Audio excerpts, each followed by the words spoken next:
その日、人類は思い出した。Bagi pecinta anime termasuk saya pasti sudah tak asing lagi dengan kisah Shingeki no Kyojin atau yang di luar Jepang dikenal sebagai Attack on Titan. Nah, kini proyek live action atau film adaptasinya sudah tiba 5 tahun yang lalu. Namun, saya baru sempat mereviewnya. Penasaran dengan film live actionnya? Makanya tonton dong.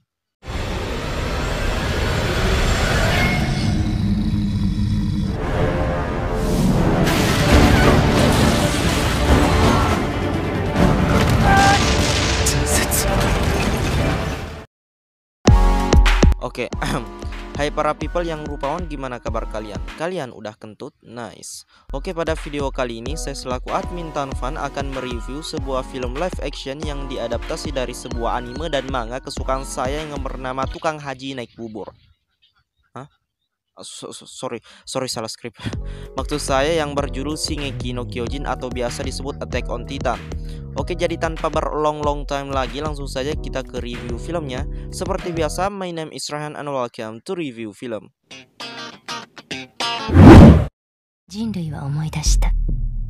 Banyak adegan dari manga dan anime yang dituangkan ke dalam versi live action satu ini. Seperti halnya versi aslinya, kisah dalam film ini juga mengetengahkan pertikaian antara manusia melawan para titan atau raksasa.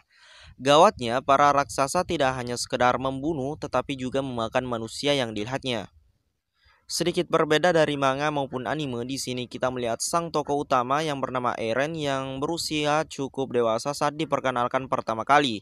Bahkan dua temannya Mikasa dan Armin pun sebaya dengannya. Ketika mereka bertiga penasaran dengan dunia luar dan bermimpi untuk melihat laut, tiba-tiba muncullah sebongkah titan ukuran besar yang menghancurkan tembok pelindung umat manusia yang bernama Colossal Titan. Meskipun titan penghancur tembok menghilang, namun raksasa-raksasa lain yang lebih kecil telah berhasil merenggut nyawa manusia dengan cara memakan mereka. Tragedi tersebut membuat Eren dan Armin harus kehilangan keluarga serta Mikasa sekaligus.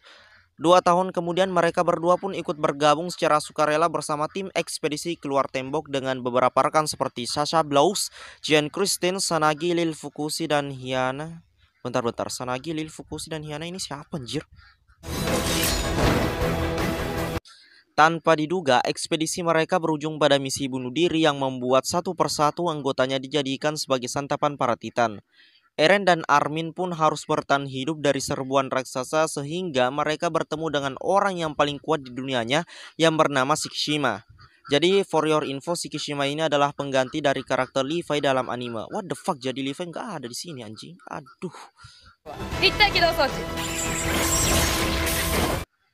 Cara penggunaan alat manuver 3D untuk menumpas raksasa di film Attack on Titan diperlihatkan melalui trailer baru. Apa yang ditawarkan dalam film bagian pertama ini memang nyaris serupa tapi tak sama dengan versi manga maupun anime. Beberapa momen tentu tak asing lagi bagi yang sudah menikmati cerita asli karya Hajime Ishiyama ini. Sekilas film ini memang tampak megah hingga menimbulkan ekspektasi tinggi bagi fans berat. Sayangnya begitu disaksikan banyak hal-hal tertentu yang membuat kualitas adaptasi ini jauh di bawah versi anime maupun manga. Contohnya saja yang pertama bisa dilihat dari adegan pembuka yang boleh dikatakan agak bertele-tele dan dipanjang-panjangkan, ya tipikal khas film Jepang gitulah.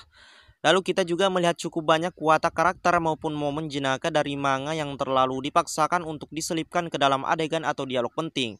Dan juga banyaknya karakter-karakter baru yang masuk, ya contohnya seperti karakter-karakter tadi di atas seperti Hans, Kubal, Sanagi, Lil Fukushi, Hyana, Shikishima, Ahong, Lasemang, Lacake, dan lain-lain sebagainya. Tentunya pecinta berat film secara umum yang mengamati bloopers atau plot hole akan menemukan banyak sekali hal-hal tersebut di film ini. Ditambah lagi beberapa unsur dewasa yang menyerempet seksualitas baik itu verbal maupun tindakan. Terasa kurang pas dimasukkan. Seperti adegan pada saat Mikasa dan Eren adu mulut. Di anime mana ada kayak gitu anjir.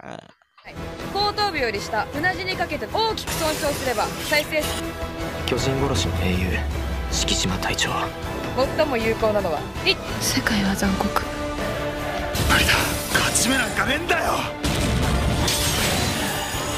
この世界の真実を知りたいんだ。Bahkan adegan ketika beberapa karakternya tewas pun tampak lebih konyol dan malah jauh lebih dramatis versi animenya. Dalam hal visualisasi pun wujud Titan dan aksi beberapa karakternya masih tergolong jauh dari kata sempurna. Sebagian besar Titan pun tampak seperti manusia yang telanjang, meski ada beberapa riasan yang mengurangi kevulgaran tubuh setiap aktor atau aktris pemeran para Titan ini. Alat manuver 3D di film ini juga tampak seperti barang yang langka dan sulit untuk digunakan. Hal itu sangat berbeda dengan versi aslinya di mana hampir semua prajurit sudah terlatih mengenakan alat tersebut.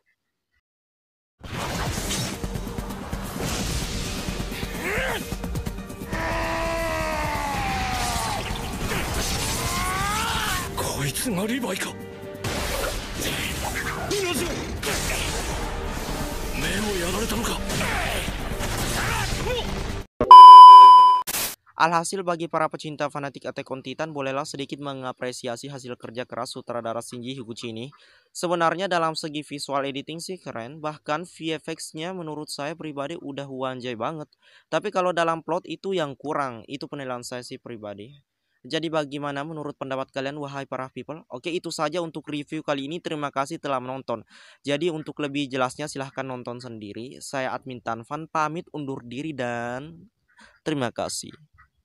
希望です。こんなの初めて。死ぬな。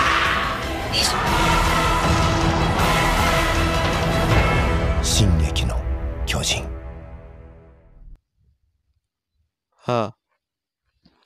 By the way, sorry kalau saya telat upload karena jaringan di sini anjing banget. Sumpah smartphone di sini anjir. Ya Allah.